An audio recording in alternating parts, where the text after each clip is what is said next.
I'm Beth Mardon, Senior Creative Strategist at RocketMill, and I'm going to talk to you about how influencer marketing is becoming more creative and why, therefore, marketers need to be more creative too.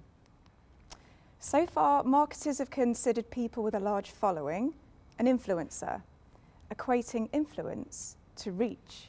It's my contention then that brands and agencies have therefore been looking at influencer marketing incorrectly. Rather than reach, we should prioritise influencers for their authority on a subject or for their creative ways and how they effectively communicate using that creativity to reach an audience. To date, brands and agencies have coined the phrase influencer by focusing on the glory of it all, rather than what influence actually means and what it achieves. By the end of 2018, trust became the key factor to successful influencer marketing. Not just in the approach or declaring transparency, or even in the relationships marketers hold with influencers and vice versa, but in how they authentically produce content and push trust through messaging, or to put it another way, to build trust and have any influence at all. Now, well into 2019, we're starting to leap forward and concentrate even less on the who and more on the how. Consumers are too savvy, we know that, and too bored by endorsements and flat product mentions and just a post. They are influenced by the people they choose to follow, largely because they relate to them and they trust them, or are intrigued by them in their lives, or in some way inspired. Surely then it makes sense to create content, campaigns, and even products in collaboration with these influencers. The stuff that captures who they are and what they stand for too. I'm not talking about an influencer putting their name to something like we've all seen so far, nor am I likening transparency to just declaring a paid partnership. 2019 and 2020 are becoming the years where influencer marketing rewrites the marketing script, and brands are activated because of the influencer, rather than the other, more traditional way around. Brands are already starting to do this. February saw Marks & Spencer partner with 7 fashion influencers and become the first UK high street brand to release a collection by influencers. It's an exclusive footwear range out this summer. I'm not on commission for Marks & Spencer, I promise. But I am impressed by it. From start to finish, the influencers were involved in the entire process, and they talked about it as a story on their preferred platforms. They weren't necessarily selling a product, they weren't giving a heavy product description, they were sharing their experience with the brand and how it was a bit of a pinch me moment, to quote Erica Davies, who is one of the influencers. This is what people relate to.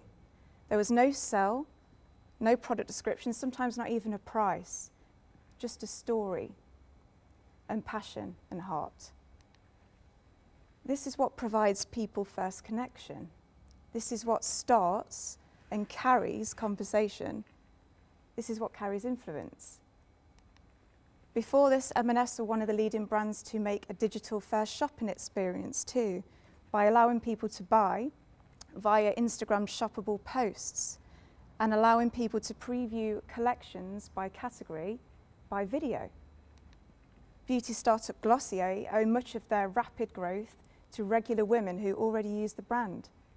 These real people are the influencers they choose to collaborate with, who are not only showcasing the products by actually using them, but they're also empowered to become their own business entities. They are spreading the word and monetizing their influence by a referral program that enables the brand's more influential followers and fans to give product discounts and other incentives to their own networks. In fact, 79% of sales were from organic peer-to-peer and earned sources, leaving the founder, Emily Weiss, proudly claiming, "Our customers are our mouthpieces and evangelists, first and foremost." And they are doing exactly what we hoped they would do. They are interpreting Glossier. Converse are another forward-thinking cool brand we could all learn from, especially when it comes to working creatively with influencers. From collaborating with designers and artists to creating limited footwear editions to allowing customers to create their own footwear, and onto the Young and Lace programme. Converse's brief for this was to launch a global mission to unleash creative spirit across the world. So their agency created a grassroots creative collective of some of the finest, rawest, exciting local young talent. And they gave them bursaries to realise their creative visions and dreams. To date, Converse has facilitated everything from documentaries on New York's counterculture to EP and vinyl releases, setting up publishing houses and making mockumentaries commissioned by some of the world's most famous DJs and brands.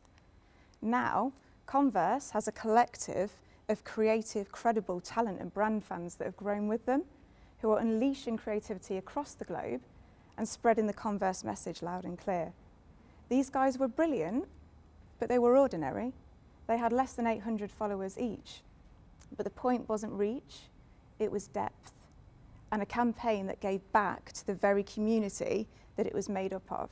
In order to create an approach that is going to work and find out how we can relate to customers, I'm a big believer that you have to go direct to the source. So I pulled together a small group of influencers and asked them how they think marketers can work with them. I think it's best to hear it from the horse's mouth. Work with an influencer on more than just a hashtag ad post. You can ask them to host an event or to create an experience that will really bring your brand to life and leave the audience with a much more emotional connection to what you're doing. Some of the most influential marketing campaigns are with real people. This is it, this is real, this is me standing on the tube in London Bridge. Make sure it is truly relevant to your audience. So on your campaign, you should be working with the correct influencers, agencies and suppliers who know the brand inside out and live and breathe the industry that you're working in. Understand me as an influencer. If we build a long-term relationship together, we'll create new opportunities for both parties. If you're going to use influencers, it's best to use them at the start and to allow them to use their own voice. If it comes across as marketing messages, your audience will probably be switched on to that. It's better to allow the influencer to use their own voice to create a true connection. Can you tell I did that? It's a nice amateur video, but it got the point across, and I just want to say thank you to all the influencers that we know that gave their time to do that. So I see, in kind of summary of what they had to say, that influencer marketing is the direct route to your audience that is made up of, well, your audience. But if you don't speak their language, the language of your audience, if you don't show that you get what they're all about, why should they get you? Brands have an opportunity to reach their audience by working with their audience. It's that simple. To end and to summarise, 2019 is shaping up to be the year influencer marketing produces people who are more than just brand ambassadors, but brand creators and brands in their own right. For many brands, influencer marketing has been and now becoming an integral part of their marketing mix. It's moved from formerly being treated with some timidity by some brands and more gung-ho by others, to a place where it's now undisputed power and worth is accepted. And about time too. So let's get creative. Thank you.